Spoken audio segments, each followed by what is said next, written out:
नमस्कार, आपल्या सगळ्यांचं हार्दिक स्वागत आहे आपल्या लाडक्या कार्यक्रमात ज्याचं नाव आहे डॉक्टर स्पीक्स इन आरोग्य संपदा। मी डॉक्टर निखिल हरेंद्र शासने आपल्या सगळ्यांचं हार्दिक स्वागत करतो।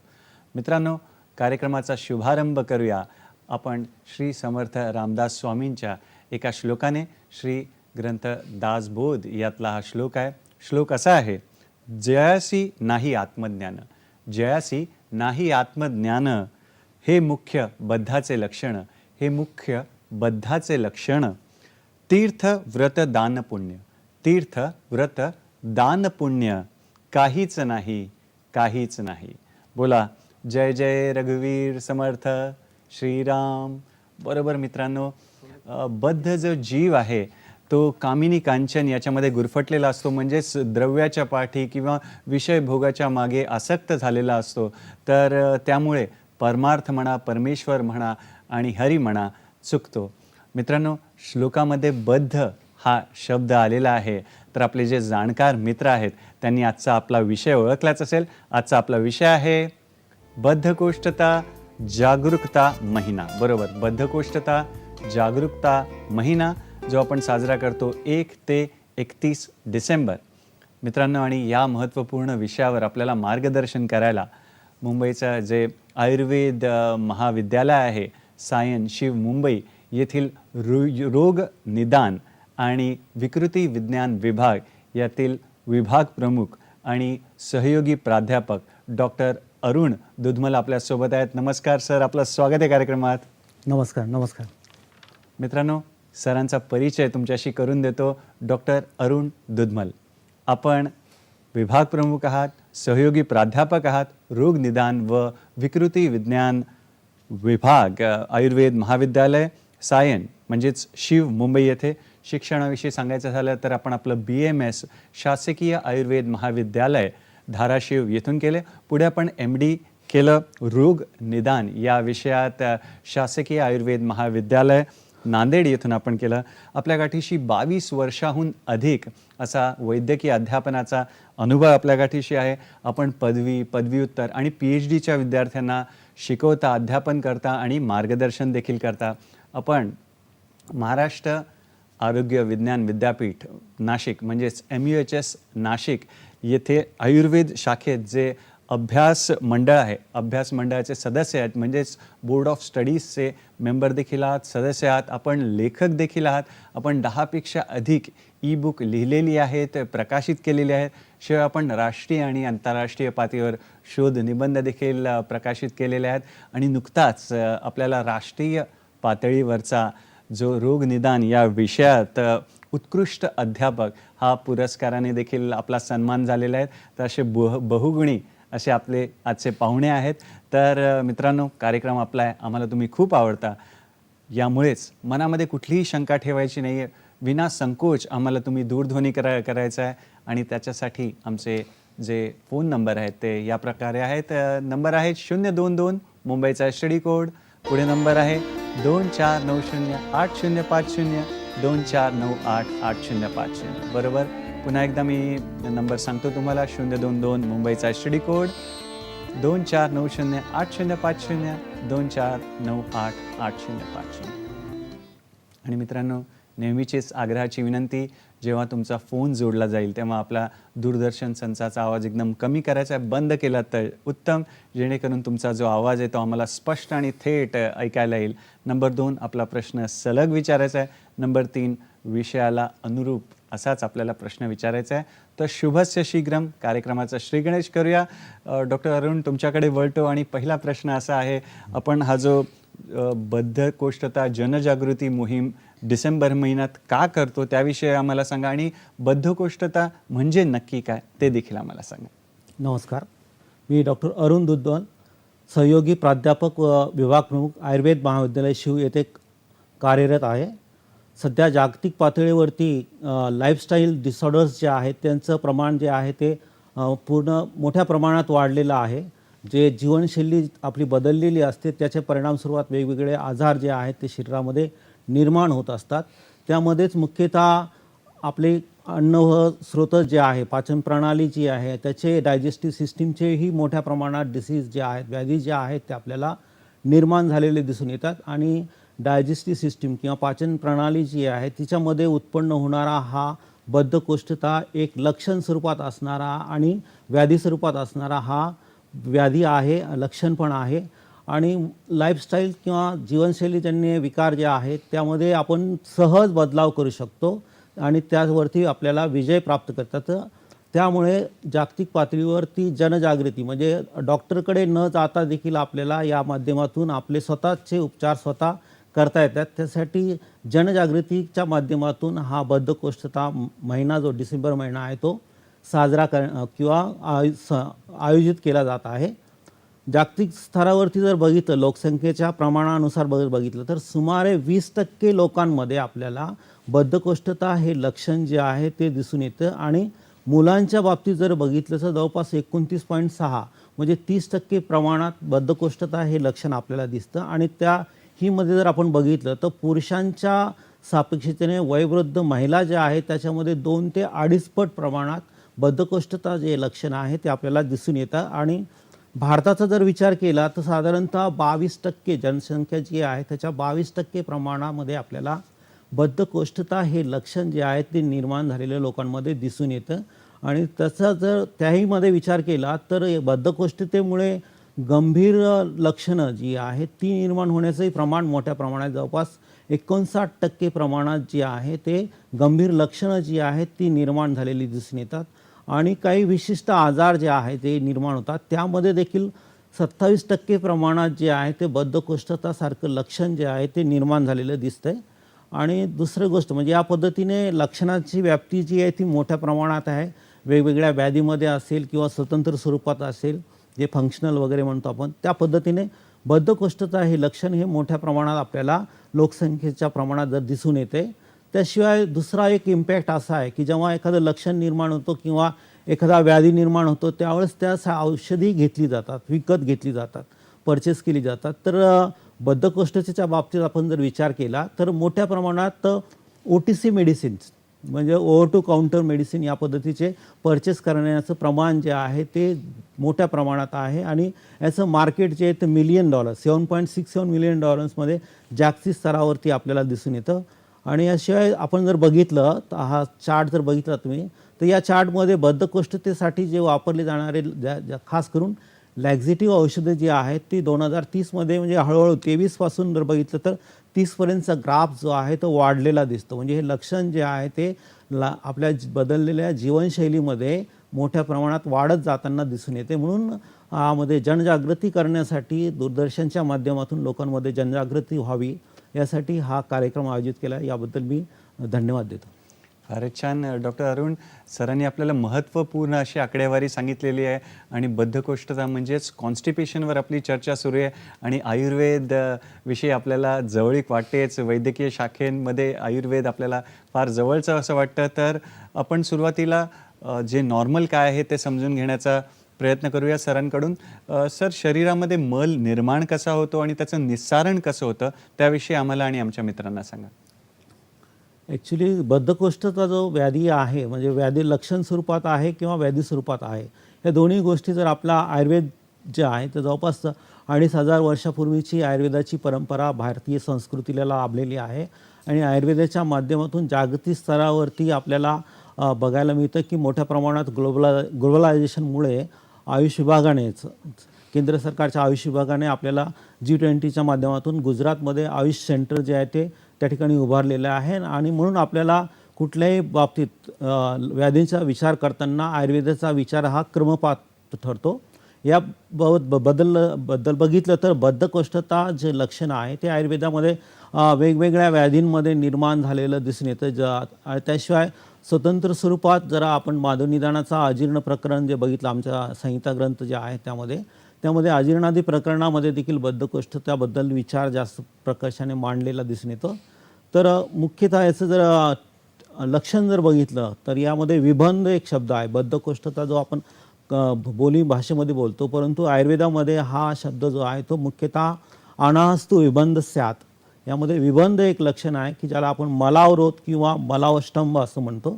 तर हे लक्षण निर्माण होण्याचं कारण काय तर कारणामध्ये जर विचार केला, आयुर्वेद जे आहे ते डायजेस्टिव्ह सिस्टीम किंवा अन्न व स्रोतस जे आहे त्यामध्ये मुख्यतः अन्न व स्रोतस जी आहे ती मुखापासून गुदापर्यंत सुरू होते आणि ह्या अन्न आपण जे सेवन करत असतो त्या अन्नाचं पचन केलं जातं.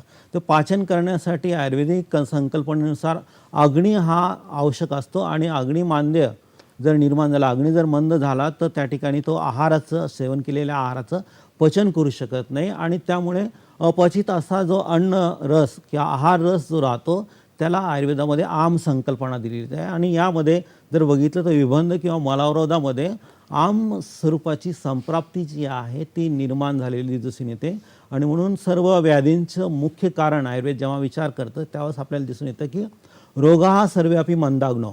आयुर्वेद जे आहे ते सर्व व्याधींचे मुख्य कारण काय सांगतं की मंद अग्निमांद्य निर्माण होणे हे व्याधी सर्व व्याधी निर्माण होण्याचं कारण आहे. तसंच बद्धकोष्ठता किंवा पचनाच्या जेवढ्याही तक्रारी असतील त्यामध्ये अपचन होणे हे मुख्य कारण आहे आणि त्यामुळे अग्निमांद्यजन्य विकार म्हणून बद्धकोष्ठतेचा विचार आयुर्वेदामध्ये केलेला आहे. तर मुख्यतः व्याख्या जर बघितली आपण तर मॉडर्न कन्सेप्टनुसार आणि आयुर्वेदामध्ये देखील की विबंध निर्माण होणे ही एक मुख्य संप्राप्ती त्या ठिकाणी दिसून येते.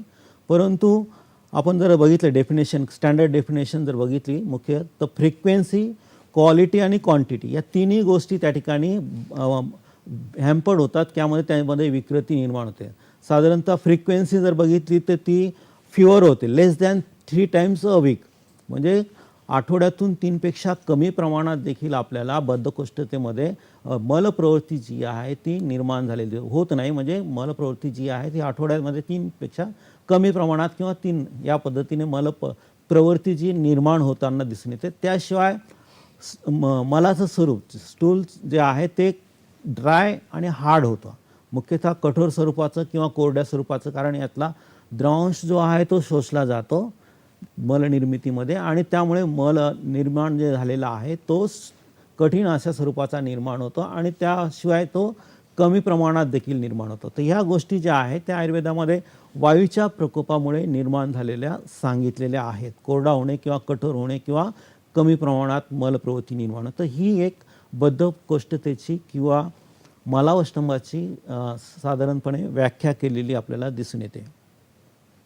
आपण वेगवेगळे पर्यायी नावांचा जर विचार केला तर लोकभाषेमध्ये आपल्याला ठिकाणी काही लोकांमध्ये आपल्याला मलावष्टंभ असं म्हणताना दिसतात किंवा मुख्यतः आपल्याला टॉयलेटला साफ होत नाही, मलप्रवृत्ती साफ होत नाही, आपल्याला कॉमन लोक जे आहे ते टॉयलेटला साफ होत नाही असं म्हणतात किंवा बद्धकोष्ठता हे लक्षण आहे किंवा मलावरोध आहे किंवा मलविबंध आहे यासारखे पर्यायी नावं जी आहेत ती आपल्याला दिसून येतात. त्याशिवाय हिंदीमध्ये जर बघितलं विचार आपल्याला हिंदी भाषिक जे आहेत ते देखील आपल्याला दिसून येतात पेशंट, तर त्यामध्ये देखील कब्ज किंवा कब्ज होणं आणि यासारखाची लक्षणं जी आहेत ती सांगत असतात आणि इंग्लिशमध्ये कॉन्स्टिपेशन हे सिम्पटम आपल्याला बघायला मिळते. फारच छान. डॉक्टर अरुण, आम्हाला सांगा या बद्धकोष्ठतेची कारणं काय आहेत किंवा कशामुळे बद्धकोष्ठता होते त्याविषयी आम्हाला सांगा. मुख्यतः आपण जेव्हा बद्धकोष्ठतेचा विचार करतो त्यावेळेस आपल्याला प्राधान्याने अन्न व स्रोत जे आहे किंवा डायजेस्टिव्ह सिस्टीम जी आहे त्याची कार्यप्रणाली कशी चालते, ते अन्न जे सेवन केल्यानंतर त्याचा पाक परिणमन कशा पद्धतीने होतो ते आपल्याला बघणे आवश्यक आहे आणि त्यानंतर तो काय कारणं आहेत किंवा कशा पद्धतीने बद्धकोष्ठता निर्माण होते ही आपल्याला समजून घेता येईल. तर आपण बघितलं तर हे पिक्चर जर दिसून येतं की यामध्ये डायजेस्टिव्ह सिस्टीम पूर्णतः रेखित केलेली आहे. तर आपण जेव्हा अन्न सेवन करतो तेव्हा मुखातून सेवन करताना अन्न जे आहे ते दातांच्या माध्यमातून आपण त्याचे तुकडे करतो किंवा चर्वण करत असतो आणि त्याशिवाय त्या ठिकाणी जिवा आहे आणि त्याशिवाय सॅलिव्हरी ग्लँड्स आहेत.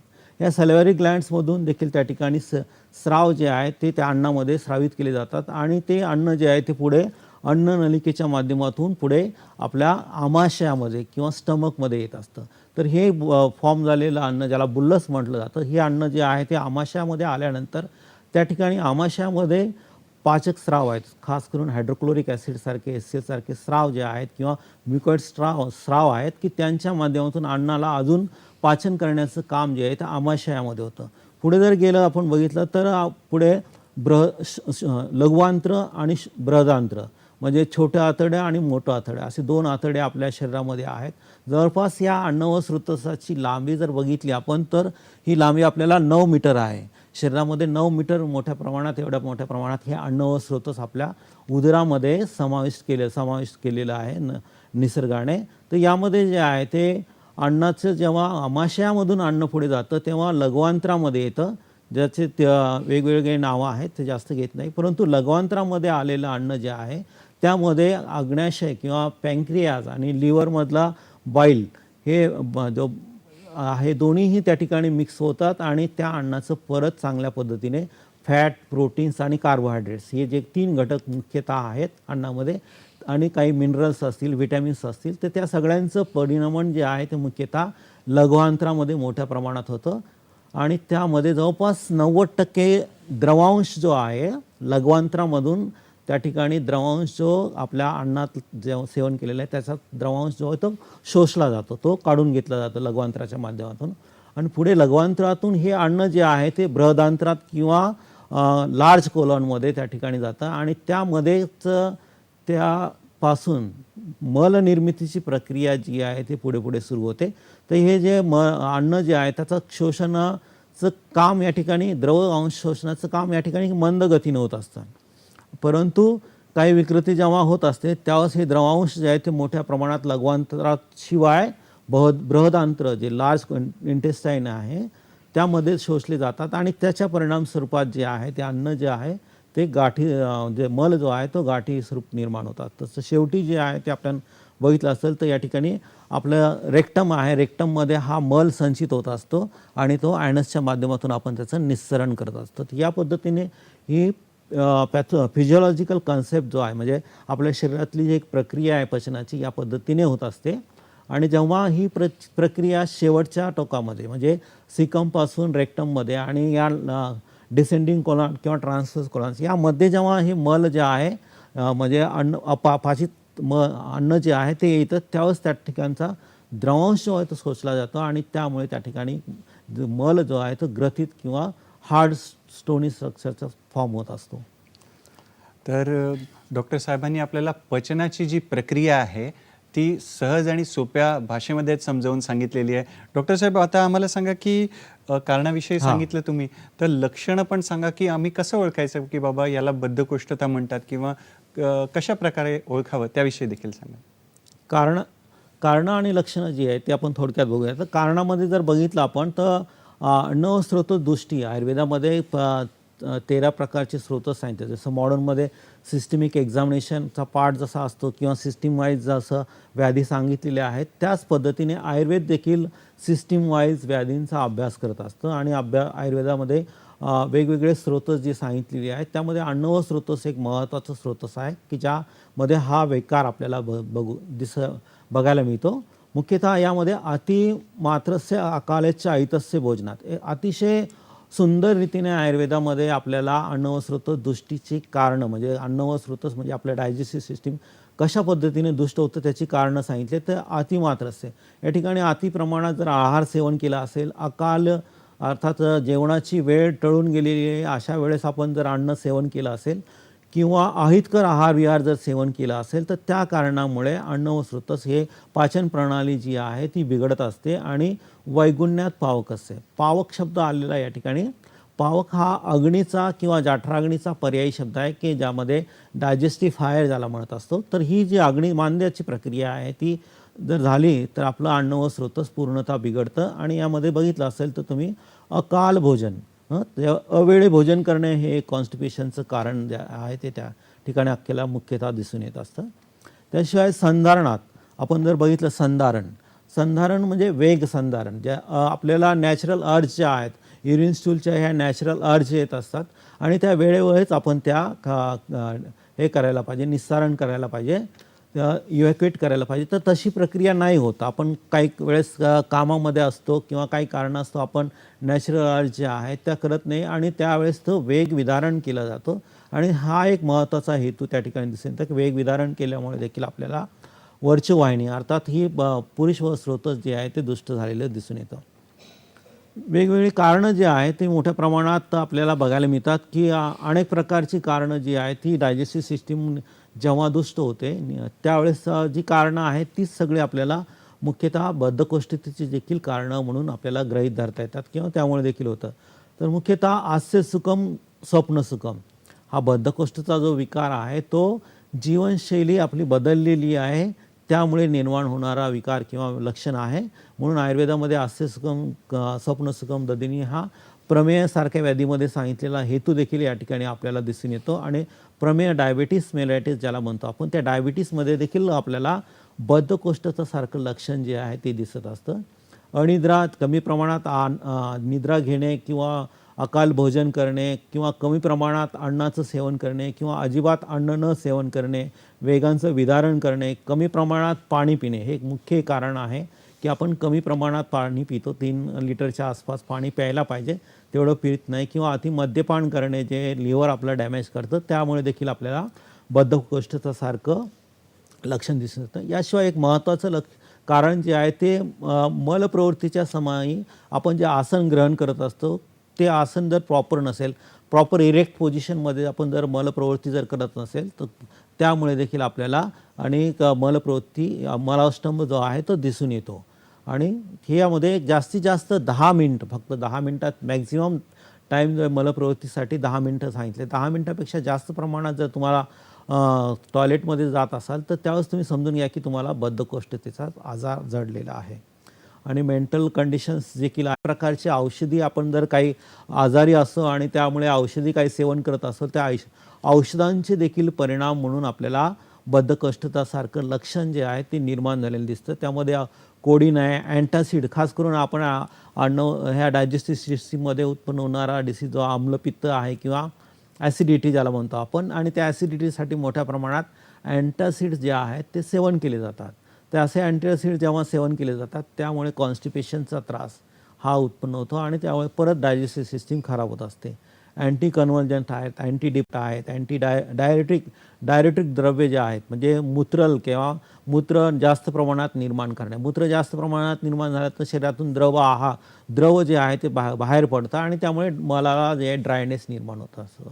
तर डायबिटीस जे आहे ते किडनीचे आजार ज्यांना आहेत ते देखील लोक आहेत की ज्यांना बद्धकोष्ठता होऊ शकतो. किंवा ॲनिमियाचे रुग्ण किंवा महिला ज्या आहेत त्यांच्यामध्ये आयर्न सप्लिमेंट जे आहे ते दिली जातं. आयर्न सप्लिमेंट देखील बद्धकोष्ठता निर्माण करणारा असा आहे. आणि अँटी हायपरटेन्सिव्ह ड्रग्स, खास करून कॅल्शियम चॅनल ब्लॉकर्स जे आहेत ते दिले जातात आणि ते कॅल्शियम डिपॉझिशनमुळे त्या ठिकाणी आपल्याला हायपर कॅल्शियममुळे देखील बद्धकोष्ठतासारखं लक्षण दिसतं. आणि कॅफिन ॲब्यूज आपण बघतो की कॉफीच्या हल्ली मार्केटमध्ये मोठ्या प्रमाणात 3 पॅक कॉफीचे दिसून येतात जे स्टॅमिना वाढवण्यासाठी किंवा एनर्जीसाठी. तर हे कॉफी जे आहे किंवा कॅफिन जे आहे ते अधिक प्रमाणात जर आपण सेवन करू लागलो तर त्यामुळे देखील आपल्याला बद्धकोष्ठताचं सारखं लक्षण जे आहे ते निर्माण होतं. आणि अँटी ॲलर्जिक ड्रग्स देखील आहेत. फारच छान डॉक्टर दुधमल, आपल्याला सोप्या भाषेत सांगता आहेत की 10 मिनिटाहून अधिक जर आपल्याला मोशन पास करायला टॉयलेटमध्ये वेळ लागत असेल तर ते देखील एक लक्षण आहे. किंवा अयोग्य वेळी योग्य आहार घेतला किंवा योग्य वेळी अयोग्य आहार घेतला किंवा पाणी कमी घेतलं, अशी भरपूर सरांनी कारणं सांगितलेली आहे. डॉक्टर साहेब, आता आम्हाला सांगा की बद्धकोष्ठता निर्माण कशी होते आणि त्याचे काही प्रकार आहेत का, ते सुद्धा आम्हाला सांगा. हो, या ठिकाणी जर बघितलं तर मुख्यतः आम्ही सुरुवातीला सांगितलं की बद्धकोष्ठतेमध्ये निर्माण होणारी लक्षणं जी आहेत ती सकष्ट मलप्रवृत्ती म्हणजे स्ट्रेनफुल डिफिकेशन, मोठ्या प्रमाणात हे लक्षण प्राधान्याने दिसतं. स्कॅन्टी स्टूल आहे, त्याशिवाय दुर्गंधयुक्त मलप्रवृत्ती, फाऊल स्मेलिंग देखील आहे. आणि सशब्द कोष्ठ किंवा या ठिकाणी ब्लोटिंग ॲब्डोमेन जे आहे ते सारखं की उदरामध्ये वायुसंचितीसारखी झाल्यासारखी दिसून येते. तर या पद्धतीची लक्षणं जी आहेत ती आयुर्वेदामध्ये देखील आपल्याला दिसून येतात. की आदमान, अनाह आणि आटोप त्या किंवा प्रत्यादमान ही सारी लक्षणं जी आहेत ती बद्धकोष्ठतेची दिसून येतात. याशिवाय मलाचं स्वरूप कसं आहे, मग केव्हाही बद्धकोष्ठता जेव्हा निर्माण होत असते तर हे एक पिक्चर जे आहे ते अतिशय महत्त्वाचं आहे, ज्याला आपण ब्रिस्टल स्टूल चार्ट म्हणतो. तर या चार्टमध्ये कॉन्स्टिपेशन कशा पद्धतीचं असतं, मलाचं स्वरूप कशा पद्धतीचं असतं, तर सेपरेट हार्ड लंपी जे आहे छोट्या छोट्या प्रमाणात मल जे तुटक मल जे आहेत, मल एक जर बघितलं तर चौथ्या क्रमांकाचं चित्र जे आहे ते normal mulls like smooth spot sauces or snake त्या टाईपमध्ये नॉर्मल मल असतं. परंतु कॉन्स्टिपेशनमध्ये काय होतं की हे स्टोनी हार्ड होतं, त्यामुळे हे लंपी सॉसेस लाईक किंवा लंपी हार्ड असं स्ट्रक्चर जे आहे ते माइल्ड आणि मॉडरेट किंवा सिव्हिअर कॉन्स्टिपेशनमध्ये सुरुवातीचं सिव्हिअर कॉन्स्टिपेशनचं आहे, नंतरचं माइल्ड कॉन्स्टिपेशनचं आहे. तर मलाचं स्वरूप कसं आहे ते बघणं आवश्यक आहे. तर बद्धकोष्ठता जी आहे त्याची संप्राप्ती जर विचारात घेतली तर आपण बघतो की कोलॉनमध्ये खास करून लार्ज इंटेस्टाईन जे आहे त्यामध्ये आपल्याला हे सिम्पटम जे आहे ते निर्माण झालेलं दिसतं. त्याची पॅथॉलॉजी त्या ठिकाणी निर्माण होते आणि हे जे आहे तर लार्ज कोलॉन जे आहे त्यामध्ये समजा 20% जे अन्न पाचित अन्न जे आहे स्मॉल इंटेस्टाईनमधून आलेलं आहे त्याच्या 20% प्रमाणापेक्षा जास्त प्रमाणात जर या ठिकाणी द्रवांश किंवा वॉटरी कंटेंट्स जे आहेत ते जर शोषले गेले तर वॉटरी कंटेंट जर शोषले गेले तर त्या माध्यमातून वॉटरी कंटेंट्स जे आहे ते शोषण्याचं कार्य जे आहे ते सोडियम आयन्स जे आहे ते इंटेस्टायनलमध्ये येतात, विली सर्कल ऑफ विली जे आहे त्याच्या माध्यमातून, आणि त्या ठिकाणी सोडियमच्या माध्यमातून हे जे आहे ते कोलॉनमधून वॉटर ॲब्सॉर्प्शन केलं जातं. काही कारणामुळे जेव्हा कोलॉनमधून हे वॉटर ॲब्सॉर्प्शन मोठ्या प्रमाणात जास्त प्रमाणात होतं त्यावेळेस त्या ठिकाणी आपल्याला मल जे आहे ते कोरडा किंवा शुष्क झालेला दिसून येतो. म्हणून या ठिकाणी ते कोरडा होण्याची संप्राप्ती या पद्धतीने दिसून येते. आणि त्याचे प्रकार जर बघितले तर मुख्यतः हा विकार म्हणून फार कमी प्रमाणात प्रचलित आहे, लक्षण स्वरूपात आपल्याला जास्त प्रमाणात दिसतो. तर लक्षणं म्हणून याचा गणना जी आहे ती जास्त प्रमाणात केली जाते. परंतु कधीकधी हे बद्धकोष्ठता फॅमिलियल किंवा जेनेटिक किंवा हेरिडेटरी या स्वरूपाची नाही, परंतु फॅमिलियल टेंडन्सी म्हणून आपल्याला बघायला मिळते. तर 2 प्रकारचे आहेत ते खास करून फंक्शनल कॉन्स्टिपेशन आणि ऑर्गॅनिक कॉन्स्टिपेशन.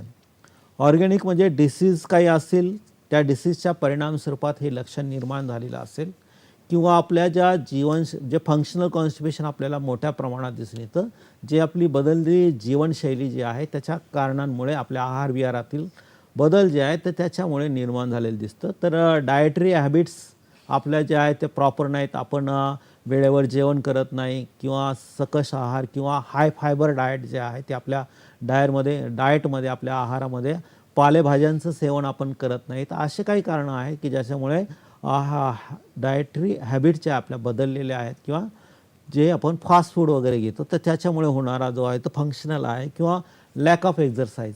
आपण सम्यक व्यायाम जो आहे तो करायला हवा, तो जर केला जात नसेल तर त्यामुळे देखील आपल्याला बद्धकोष्ठतासारखं लक्षण होऊ शकतो. आणि नॅचरल अर्ज जे आहे ते होल्ड करणे, तर बाउल हॅबिट होल्ड केली समजा तर त्यामुळे देखील आपल्याला कॉन्स्टिपेशन निर्माण झालेले दिसून येतं. तर याच्या ऑर्गॅनिक किंवा पॅथॉलॉजिकल कंडिशन जे आहेत त्या जर बघायच्या म्हटलं तर याचे वेगवेगळे प्रकार जे आहेत त्यामध्ये बेसिकली कोलॉन जे आहे इंटेस्टायनल मुवमेंट्स होतात त्याला आपण पेरिस्टाल्सिस मुवमेंट म्हणत असतो. या पेरिस्टाल्सिस मुवमेंट ज्या आहेत त्या काही कारणामुळे स्लो जर झाल्यात, स्लो ट्रान्झिएंट कॉन्स्टिपेशन ह्या कमी प्रमाणात झाल्या तर त्याला स्लो ट्रान्झिएंट कॉन्स्टिपेशन म्हटलेलं आहे. त्याशिवाय ॲनोरेक्टल ज्या ठिकाणून मल जो आहे तो बाहेर पडत असतो तर त्या ठिकाणी असणारी विकृती त्यामुळे होते, किंवा काही ऑब्स्ट्रक्टिव्ह पॅथॉलॉजी, कॅन्सर असेल, TB असेल, पॉलिप असेल, किंवा काही न्यूरोलॉजिकल डिसऑर्डर असतील त्यामुळे देखील हे प्रकार पडलेले आहेत. डॉक्टर साहेब फार छान माहिती देत आहे तुम्ही. पुढला प्रश्न, बद्धकोष्ठता आणि वयाचा काही संबंध आहे का, तर ते देखील आम्हाला सांगा. निश्चित वय जे आहे ते आपल्या बॉडीच्या डेव्हलपमेंटमध्ये जसं परिणाम करत असतं त्याच पद्धतीने वयाचे परिणाम जे आहेत ते आपल्या शरीराच्या अंतर्गत अवयवावरती पण होत असतात. मुख्यतः या ठिकाणी बाल्य अवस्थेमध्ये डेव्हलपमेंटची स्टेज असते, तरुणमध्ये पूर्ण डेव्हलप होत असतो, आणि वार्धक्यामध्ये त्या ठिकाणी आपलं शरीर जे आहे ते डिजेनरेटिव्ह चेंजेसकडे झुकलेलं असतं. म्हणून आपण विचार केला तर अर्ली एजमध्ये बालकांमध्ये आपल्याला कॉन्स्टिपेशनचं प्रमाण दिसून येतं, कारण त्याच्या डाएट तो आपल्या पालकांवरती डिपेंड असतो, किंवा त्याला काही अशा विशिष्ट हॅबिट जसे चॉकलेट वगैरे खाणे त्याच्यामुळे भूक लागत नाही, तर असे डायटरी हॅबिट्स ज्या आहेत त्या देखील या ठिकाणी इम्पॅक्ट करत असतात, त्याचे परिणाम शरीरावरती दिसतात. म्हणून आपल्याला बालकांमध्ये देखील आपल्याला त्या ठिकाणी हाय फायबर डाएट नसेल, हायड्रेशन नसेल, बालकांमध्ये पाणी जे आहे ते आपण पालक म्हणून त्याचे आपल्याला काळजी घ्यायला पाहिजे की त्याला प्रॉपर प्रमाणात पाणी जे आहे ते इंटेक जेव्हा त्याला जलपान करणे आवश्यक आहे, ते हायड्रेशन जर प्रॉपर केलं नसेल त्यामुळे देखील बालकांमध्ये कॉन्स्टिपेशन होण्याचं प्रमाण जास्त आहे. आणि त्याशिवाय त्याच्या हॅबिट्स ज्याला आपण सवयी आपणच लावत असतो, तर अशा चॉकलेट वगैरे त्या किंवा फास्ट फूड जे आहे त्याच्या, किंवा बर्गर, पिझ्झा यासारख्या फास्ट फूड असणारे जे आहेत अन्न त्यांचं जर सेवन केलं तर त्यामुळे देखील बद्धकोष्ठता बालकांमध्ये आपल्याला मोठ्या प्रमाणात झालेली दिसून येते. त्याचं प्रमाण देखील 20%च्या 29% जवळपास आहे. आणि वार्धक्यामध्ये एक इमोबिलिटी म्हणजे आपण अव्यायाम करणे किंवा साहजिक आहे की व्यायामाचं प्रमाण किंवा चालणे फिरणे सारख्या छोट्या मोठ्या गोष्टी देखील आपल्याला काही वेळेस केल्या जात नाहीत. त्या ज्या आहेत त्या टाळणं करायला पाहिजे, टाळायला नाही पाहिजे. तर असे कारणं जे आहेत इमोबिलिटीमध्ये येतात किंवा weakness of abdominal and pelvic floor muscles. ह्या मसल ज्या आहेत त्या आपल्याला डिफिकेशनमध्ये सहाय्य करत असतात. जसं रेक्टम आणि ॲनसपासून मल जो आहे तो बाहेर पडतो, तर त्याशिवाय या ॲब्डोमेनच्या रिलेटेड रेक्टस मसल ज्या आहेत त्या देखील आपल्याला या ठिकाणी सहाय्यक मसल म्हणून काम करतात. तर ज्या मसल ज्या आहेत त्या विकनेस ॲब्डोमिनल मसल्स होतो, पेल्विक फ्लोअरमध्ये असणाऱ्या मसल त्या वीक होतात आणि त्यामुळे देखील बद्धकोष्ठता निर्माण होते. त्याशिवाय वार्धक्यामध्ये महत्त्वाचं कारण जे आहे ते मोठ्या प्रमाणात दिसतं ते माल न्यूट्रिशन किंवा कमी प्रमाणात आहार जो आहे तो सेवन केला जातो. डायजेस्टिव्ह सिस्टीम किंवा काही विकार असतील त्यामुळे देखील आपल्याला बघू शकतो. त्याशिवाय रेक्टल हायपोसेन्सिटिव्हिटी म्हणजे रेक्टम जे आहे त्याच्यातून मल बाहेर येतात तर ती हायपोसेन्सिटिव्ह झाला म्हणजे त्याला नॅचरल अर्ज जी आहे ती त्या ठिकाणी जशी यायला पाहिजे तशी येत नाही. हे नॅचरली होत असतं. हायपोसेन्सिटिव्हिटी निर्माण होतात. ही वार्धक्यामध्ये आपल्याला बघायला मिळते. आणि इग्नोरिंग डिफिकेशन कॉल ही आपल्याला मोठ्या प्रमाणात दिसते की खास करून काही लोक जे आहे ते आपल्याला जे आहे ते ठीक आहे जाऊया नंतर म्हणून ते कॉन्स्टिपेशन त्या ठिकाणी बळावत असतं. तर या पद्धतीने वयाचा आणि मलबद्धतेचा संबंध आपल्याला स्पष्टपणे दिसून येतो. बरोबर. जे नैसर्गिक आपले जे कॉल आहेत, नॅचरल कॉल्स डिले नका करू, पुढे नका ढकलू. आणि डॉक्टर दुधमल आपल्याला छान माहिती देत आहेत बद्धकोष्ठता या महत्त्वपूर्ण विषयावर. मित्रांनो, आम्ही तुमच्या फोनची देखील वाट पाहतोय, तुमच्या प्रश्नांची देखील वाट पाहतोय.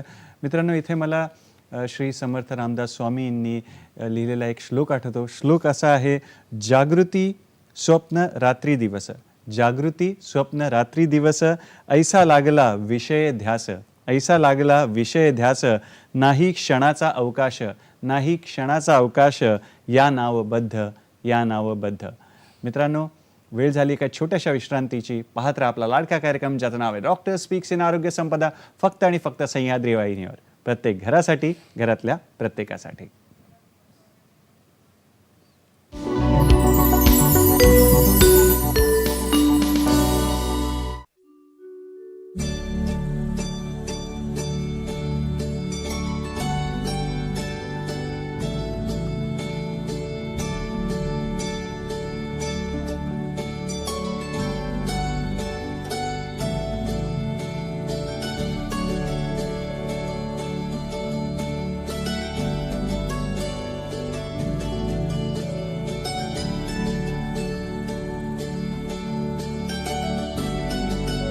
एक भारत श्रेष्ठ भारत प्रसारण दर सोमवारी सायंकाळी 5:30 वाजता आणि मंगळवारी दुपारी 2 वाजता फक्त सह्याद्री वाहिनीवर. जाणून घेऊया आपल्या जवळपास घडणाऱ्या घटनांचं विश्लेषण, त्यामागील असणारी वास्तविकता तसंच विविध विषयांवरील तज्ज्ञ मंडळींची मतं फक्त आपल्या हॅलो सह्याद्री या कार्यक्रमात. प्रत्येक सोमवार आणि शुक्रवार दुपारी 12 वाजता आणि पुन्हा प्रसारण रात्री 11 आणि दुसऱ्या दिवशी सकाळी 9 वाजता फक्त आपल्या सह्याद्री वाहिनीवर. Lights, sound, camera, action.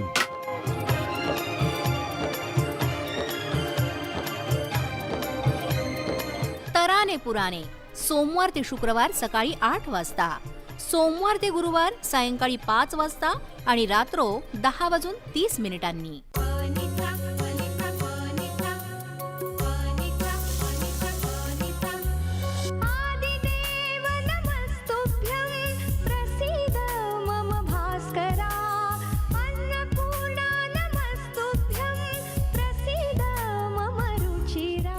Ruchira प्रसारण बुधवार ते शुक्रवार सकाळी 11:30 वाजता आणि पुनःप्रसारण दुपारी 4 वाजता फक्त आपल्या सह्याद्री वाहिनीवर.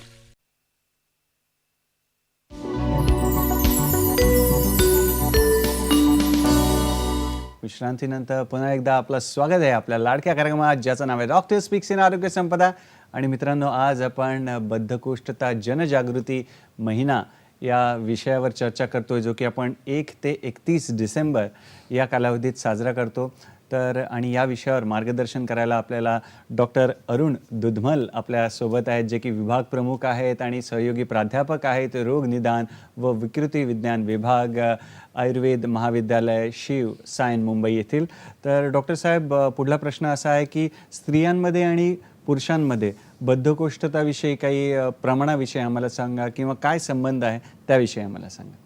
निश्चितच आपण जर विचार केला तर बद्धकोष्ठता जर स्त्री आणि पुरुषांच्या बाबतीत विचार, इन जनरल आपण बघितलं आहे की आत्तापर्यंत बद्धकोष्ठता ही कशा पद्धतीने निर्माण होते, त्याचं पर्सेंटेज वगैरे काय आहे. आणि वार्धक्यामध्ये स्त्रियांमध्ये अधिक प्रमाणात आपल्याला बद्धकोष्ठता ही जी आहे तर 2 ते 3 पटींमध्ये जास्त प्रमाणात वार्धक्यामध्ये दिसून येत असते. त्याशिवाय आपण जर बघितलं तर मुख्यतः स्त्रियांच्या बाबतीत जर विचार केला तर स्त्रियांमध्ये प्रेग्नन्सी किंवा गर्भधारणा जी आहे ती एक नॅचरल प्रक्रिया जी आहे ती त्या ठिकाणी दिसून येते, गर्भधारणा. आणि नेहमीच प्रेग्नन्सीमध्ये स्त्रियांमध्ये खास करून आपल्याला प्रेग्नंट वुमनमध्ये बद्धकोष्ठतेची तक्रार जी आहे ती नेहमीच आपल्याला जाणवत असते किंवा त्या स्त्रियांना जाणवत असते. याचे वेगवेगळी कारणं आहेत. मुख्यतः आपण जर बघितलं प्रेग्नन्सीमध्ये जे आहे तर स्त्रियांमध्ये हार्मोनल इम्बॅलन्स किंवा हार्मोन्स काही मोठ्या प्रमाणात वाढलेले असतात. खास करून प्रोजेस्टेरॉन हे एक हार्मोन आहे जे स्त्रियांमध्ये प्रेग्नन्सीच्या या काळामध्ये मोठ्या प्रमाणात वाढत असतं शरीरामध्ये. आणि त्याचा परिणाम असा होतो की हा मसल रिलॅक्झंट ॲक्शन आहे.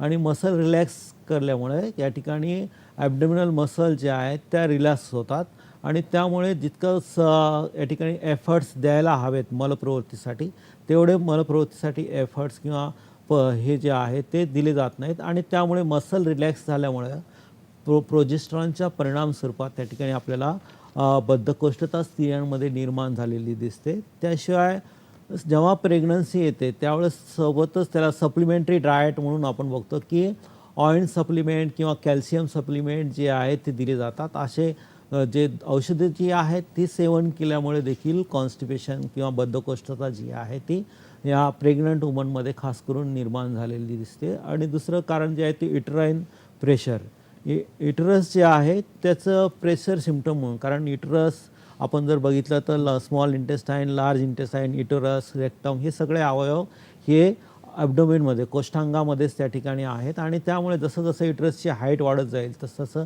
प्रेशर जे आहे तसं वाढत जातं आणि त्यामुळे त्या ठिकाणी प्रेशर सिम्पटम देखील आपल्या स्वरूपात देखील आपल्याला हे बद्धकोष्ठता लक्षण प्रेग्नंट वुमनमध्ये या ठिकाणी दिसून येतं. आणि लॅक ऑफ फिजिकल ॲक्टिव्हिटी, जसं प्रेग्नन्सी निर्माण झाले की तसं काम करण्याची जे आहे तसं एक्झरसाईज करायला पाहिजेत किंवा जसं काम करायला पाहिजे तसं केलं जात नाही. आणि लॅक ऑफ ॲक्टिव्हिटी आणि खूप वेळेस प्रेग्नन्सीमध्ये अर्ली प्रेग्नन्सीमध्ये ज्याला आपण मॉर्निंग सिकनेस म्हणतो किंवा उलट्या होण्याचं प्रमाण जे आहे ते जास्त प्रमाणात असतं. आणि त्यावेळेस काय होतं की डाएट इंटेक कमी होऊन जातो. तर इंटेक ऑफ डाएट जो आहे तो कमी झालेला आहे आणि एक्झरसाईज देखील कमी आहे. आणि अशामुळे देखील आपल्याला बद्धकोष्ठतेसारखं प्रेग्नंट वुमनमध्ये लक्षण जास्त करून दिसून येतं. आणि ॲबॉर्शन हे एक कंडिशन अशी असते की आपण स्ट्रेनफुल डेफिकेशन केलं तर आपलं ॲबॉर्शन होईल का, ही एक भीती जी आहे ती खास करून महिलांमध्ये असते. आणि त्यामुळे देखील आपल्याला प्रेग्नन्सीच्या दृष्टिकोनातून बघितलं तर बद्धकोष्ठता हा एक महत्त्वाचा विकार आहे. आणि या ठिकाणी काळजीपूर्वक औषधं जी आहेत ती देखील उपयोगात आणावी लागतात. हा एक महत्त्वाचा या वळणावर डॉक्टर साहेब आपला एक फोन आलेला आहे, कोल्हापूरहून फोन आलेला आहे. गणपती पाटील यांचा फोन आहे, बघूया त्यांचा प्रश्न काय आहे. नमस्कार गणपती, आपलं स्वागत आहे आपल्या कार्यक्रमामध्ये. आपला प्रश्न विचारा. सर, माझा बद्धकोष्ठता, माझं पोट साफ होत नाही. मला 2 दिवसातून एक वेळ संडास कडक होते. बरं बरं. त्याच्यानंतर मला काय म्हणजे अस्वस्थ वाटतंय. संडास झाला नाही की मला अस्वस्थ वाटतंय, काय करावं काय नाही. मी असं गोळ्या डॉक्टरकडून घेतो पण मला त्या गोळ्यांचा मला काय असर पडत नाही. बरं, कधीपासून साधारण त्रास होतोय किंवा सर काही विचारायचं? हां, साधारण त्रास मला हा 15 दिवसापासून आहे. अच्छा. बरं. 15 दिवस. हा सर, 15 दिवसापासून मी डॉक्टरपाशी माझं कॉन्टॅक्ट आहे इथे. बरोबर. हां, पण ते अशा गोळ्या वगैरे दिले तर तेवढ्या पुरतं नुसतं हे होत आहे. पण दुसऱ्या दिवसापासून परत ते तसंच त्रास. होते. बरं, हां, बरोबर. धन्यवाद आपल्या प्रश्नासाठी. सर काय सांगणार? गणपत पाटील यांचा हा प्रश्न जो आहे तो बहुतेक बद्धकोष्ठतेचा आहे, कारण हाच प्रश्न सगळ्या लोकांमध्ये नेहमी असतो की आपल्याला संडासला किंवा मलप्रवृत्तीला साफ होत नाही आणि काही औषधं वगैरे घेतली की त्या परिणाम स्वरूपात मलप्रवृत्ती ही आपल्याला साफ झालेली दिसून येते आणि बंद केली औषधं की परत त्या ठिकाणी ते मलप्रवृत्ती जी आहे ती ग्रथील स्वरूपात दिसून येत असते. तर हे लक्षण जे आहे ते मुख्यतः आपण जर बघितलं तर हे मुख्यतः मलावस्तंभाचं किंवा बद्धकोष्ठतेचं लक्षण आहे. यामध्ये वेगवेगळे फॅक्टर्स जे आहेत ते आपण बघितलं सुरुवातीला की हे फंक्शनल आहे. यांनी स्वतःच याचा विचार करावा की आपल्या आहारामध्ये आपण काय खातो आहोत, जेवणामध्ये काय काय घेतो आणि आपल्या मलप्रवृत्तीच्या वेळा कशा आहेत. 2 गोष्टी बद्धकोष्ठता दूर करण्यासाठी महत्त्वाच्या आहेत.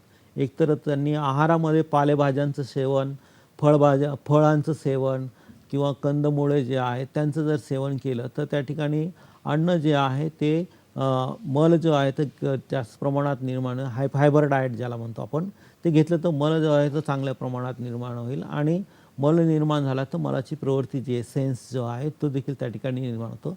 मलप्रवृत्ती कमी निर्माण झाली तर त्या ठिकाणी थोडंसं 2 दिवसांनी किंवा 3 दिवसांनी आपण बघितलं की आठवड्यातून 3 वेळेसच फक्त मलप्रवृत्ती जी आहे ती मलास्तंभामध्ये निर्माण होत असते.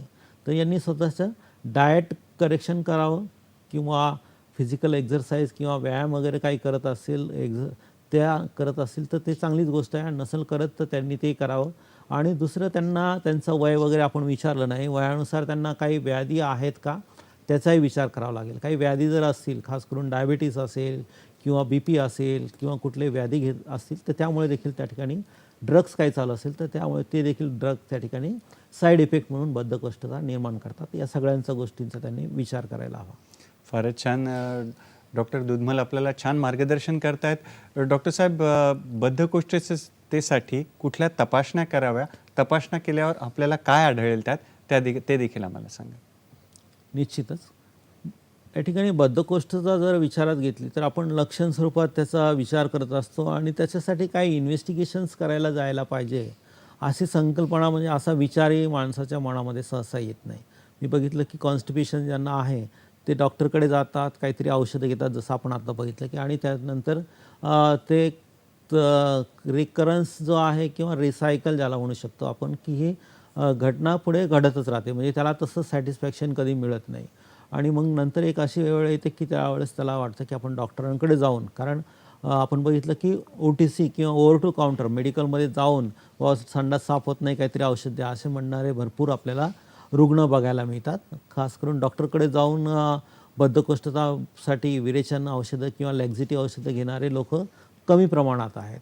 त्यामुळे आपण जेव्हा केव्हा एखाद्या व्यक्तीला बद्धकोष्ठतेसारखं लक्षण जे निर्माण होईल त्यावेळेस त्याला इग्नोर करू नये, त्याच्याकडे दुर्लक्ष करू नये. ते लक्षण जे आहे ते एखाद्या घातक व्याधीचं देखील असू शकतं याचाही विचार त्यांनी करावा. आणि त्यामुळे बद्धकोष्ठता लक्षण मुख्यतः आपण बघितलं तर 50 वर्षाच्या नंतर समजा लक्षण सुरू झालेलं आहे तर निश्चितच ते काहीतरी व्याधीजनक असू शकतं. म्हणून त्याचा विचार करून किंवा अनेक अर्ली एजमध्ये देखील असू शकेल, त्या सगळ्यांचा विचार करून आपण बद्धकोष्ठते जर लक्षण स्वरूपात त्या ठिकाणी भेडसावत असेल समस्या तर निश्चितपणे त्याचे वेगवेगळे प्रकारचे इन्व्हेस्टिगेशन्स आहेत. ते सगळे इन्व्हेस्टिगेशन तज्ज्ञ डॉक्टरांकडे जाऊन करून घ्यावेत की ज्याच्या माध्यमातून आपल्याला त्याचं निदान प्रॉपर होईल आणि त्याच्यावरती योग्य चिकित्सा होईल. त्यामध्ये आपण थोडक्यात मी तुम्हाला सांगतो की कोणकोणत्या स्वरूपाचे इन्व्हेस्टिगेशन जे आहे ते केली जातात.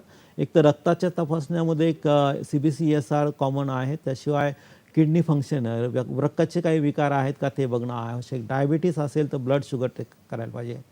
कॅल्शियम लेवल वाढलेली असू शकते किंवा इलेक्ट्रोलाइट इम्बॅलन्स असू शकते किंवा काहींना थायरॉईडचा त्रास असतो तर थायरॉईडची तपासणी करून घ्यायला पाहिजे.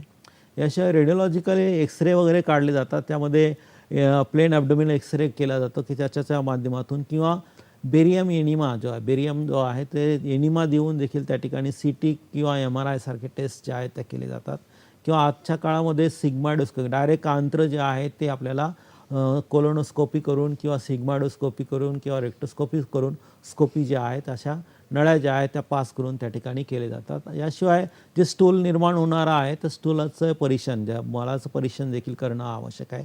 त्यामध्ये काही मायक्रोब्स आहेत का, त्याशिवाय ते मध्ये ऑकल्ट ब्लड आहे का, काही ब्लिडिंग डिसऑर्डर्स असतील तर त्यामुळे ऑकल्ट ब्लड जे आहे ते देखील त्या ठिकाणी येऊ शकतं. किंवा बायोप्सी देखील आपल्याला कोलोनोस्कोपी वगैरे केली आणि त्या ठिकाणी काही वृद्धी किंवा ज्याला कॅन्सर किंवा पॉलिप काही असतील तर त्याची बायोप्सी देखील करून त्याची तपासणी केली जाते. ह्या इन जनरल तपासण्या झाल्या.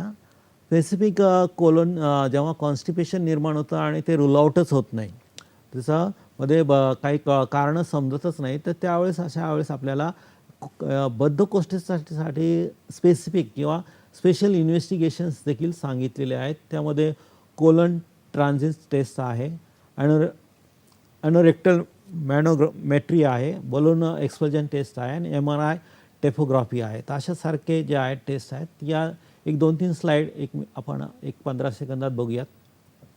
तर पहिलं जे आहे ती कोलन ट्रान्झिट टेस्ट. यामध्ये काही कॅप्सूल जे आहेत ते खायला दिले जातात, ज्याच्यामध्ये रेडिओ ओपेक ड्रग असतात आणि ते दिल्यानंतर ते 4-5 दिवसानंतर त्याचा एक्सरे केला जातो आणि हे जे आहे ते रेडिओ ओपेक ड्रग्स त्या ठिकाणी कोलनमध्ये जर दिसून आले तर त्या ठिकाणी आपल्या कोलनची मोटेलिटी जी आहे ती कमी प्रमाणात बाध्य आहे, तर ते असं निदान केलं जातं.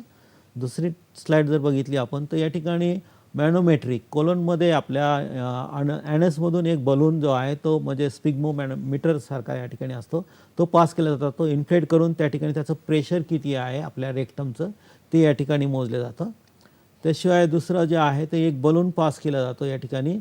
तो बलून त्याला तिथे सोडला जातो रेक्टममध्ये आणि त्याला पास करायला सांगतात. तो विदिन 60 सेकंडमध्ये तो पास करणे आवश्यक. तर यामध्ये त्या मसल जे आहे रेक्टस मसल त्यांचे कशी प्रवृत्ती आहे ती त्या ठिकाणी दिसते. आणि MRI टेस्ट ज्या आहेत त्या देखील केल्या जातात. यामध्ये प्रत्यक्ष काही आजार जे आहेत रेक्टम किंवा कोलॉन किंवा ॲनसमध्ये आहेत का ते देखील बघितले जातात. फारच छान डॉक्टर साहेबांनी आपल्याला छान तपासण्याविषयी माहिती दिली. तर डॉक्टर साहेब, सर्वात महत्त्वपूर्ण प्रश्न, सगळेच प्रेक्षक त्याच्यासाठी थांबले आहेत की बद्धकोष्ठतेसाठी काय उपचार आहेत. 2-3 प्रश्न जोडून विचारतो जेणेकरून तुम्हाला सलग उत्तर देता येईल की आहारातून, विहारातून आणि औषधीय उपचार आम्हाला सांगा बद्धकोष्ठतेचे.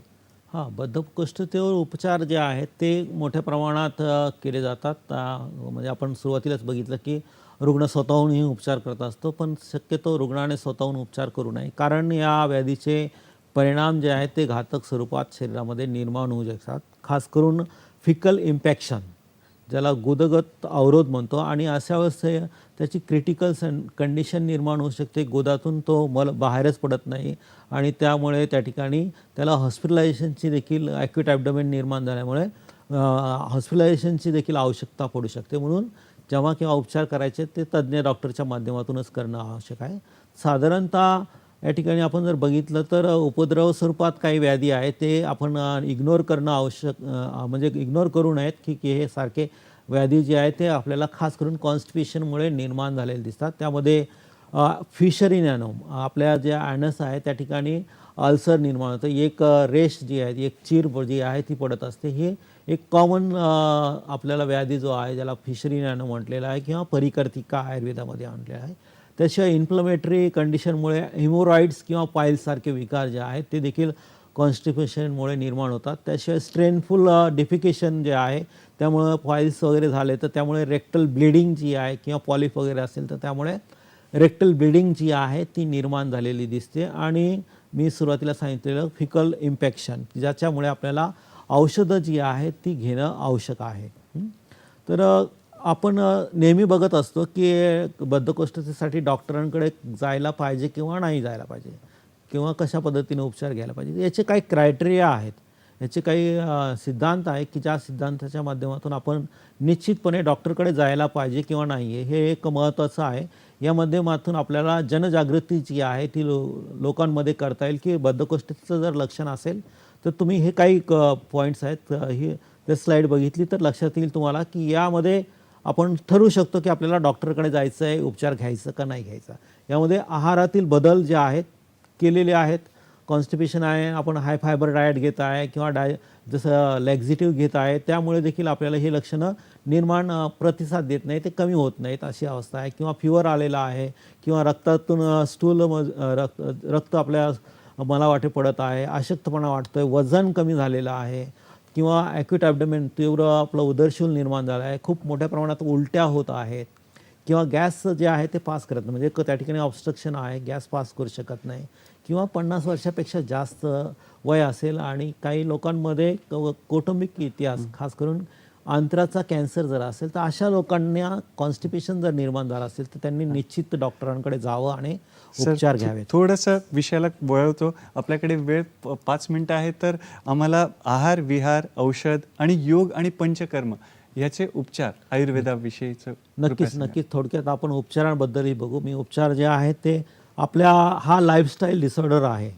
व जीवनशैलीजन्य विकार असल्यामुळे या ठिकाणी हाय फायबर डाएट घेणं आवश्यक आहे, हायड्रेशन करणं आवश्यक आहे आणि हॅबिट्स आपल्या बदलणे आवश्यक आहे. हे 3 H जे आहेत मस्ट हॅव, मी सांगितले मस्ट हॅव जे आहे ते हाय फायबर डाएट, हायड्रेशन आणि हॅबिट्स ह्या बदलणे आवश्यक आहे.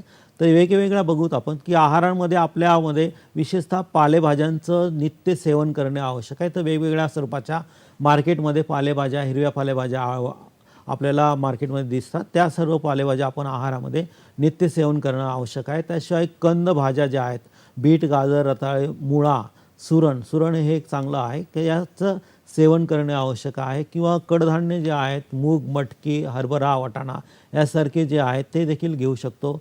किंवा फलाहारांचा जास्तीत जास्त फलाहार जो आहे तर फळांचं सेवन जास्तीत जास्त करावे. आहाराचा घटक म्हणून फळांचा विचार करावा. आपण फळं जी आहे ते ऑकेजनल खात असतो, तसं न करता आहारामध्ये नित्य आहारामध्ये आपलं एखादं फळ त्या ठिकाणी निश्चित खावं. केळी आहे, संत्रा आहे, किवी आहे, नाशपती आहे, सफरचंद आहे, पपई आहे, यासारखे वेगवेगळे फळं जी आहेत ती आपण आपल्या आहारामध्ये घेऊ शकतो की त्या माध्यमातून आपल्याला हाय फायबर डाएट आणि काही प्रमाणात या फळांमध्ये रेचक स्वभाव आपल्याला दिसतो. यामध्ये ते लॅक्झेटिव्ह इफेक्ट त्या फळांच्या रसांमध्ये असतो किंवा हाय फायबर असतात. त्यामुळे फळं जी आहेत ती आपल्या आहारामध्ये नित्य सेवन करणे आवश्यक आहे. त्याशिवाय आपण व्यायाम देखील करणे आवश्यक आहे.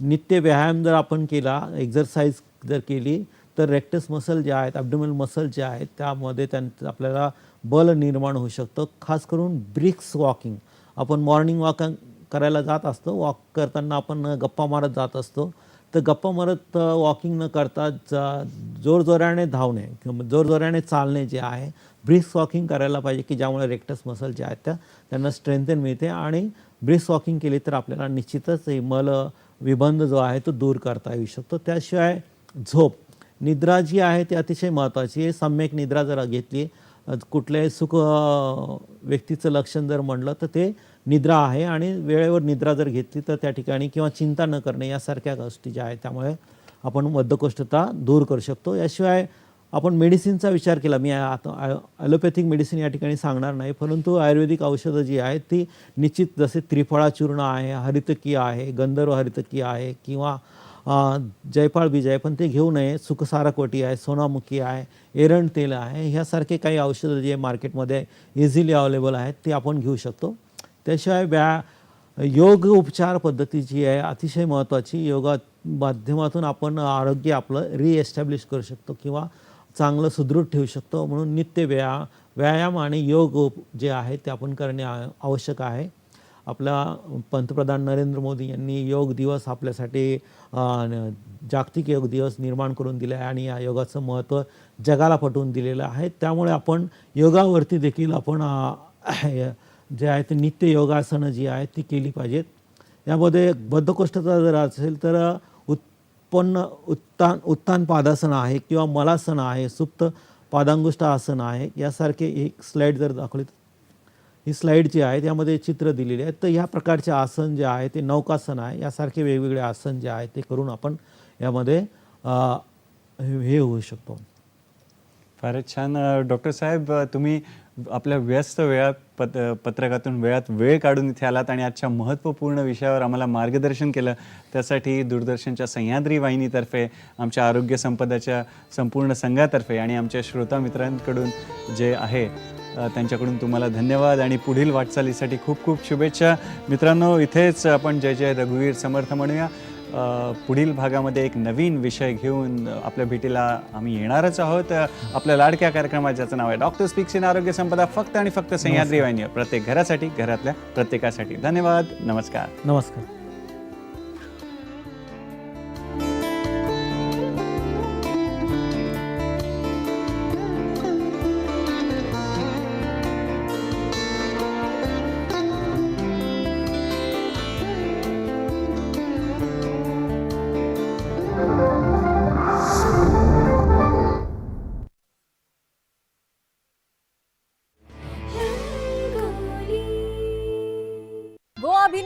जिन्हें मेथड एक्टिंग का उस्ताद